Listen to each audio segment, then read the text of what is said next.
My name is Thejasvi Beleyur. I'm a research group leader at the Department of Biology. I lead the Active Sensing Collectives Lab. The name of my project is the RealBat, tracking echolocating bats for education, outreach, and research. My project is about building a real-time bat tracking system only using sound so that we can localize where bats are flying in complete darkness as they actually are flying by us. The main problem that I'm trying to overcome essentially is that when we study bats, it's all happening in the dark or under very poor lighting.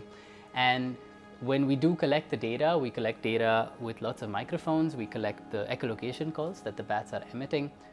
We don't really understand how the bats are behaving or where all of this behavior is taking place until we go back to the lab and analyze all of this data. At that point, it's already 2-3 days or weeks after we've collected the data. Which means that we don't know what's happening until a very long time. With the real-time tracking system that we'd like to build now with the grant, the idea is that we understand what the animals are doing right on the spot in real time. So that brings us a lot of intuitive understanding of what's happening in the field. The groups of people who will benefit from it are primarily students. The idea is that we take the RealBat tracking system to schools around the Constance area. We teach the students how to use the RealBat tracking system and allow them to formulate exciting questions about echolocating bats and to see what they do in the wild.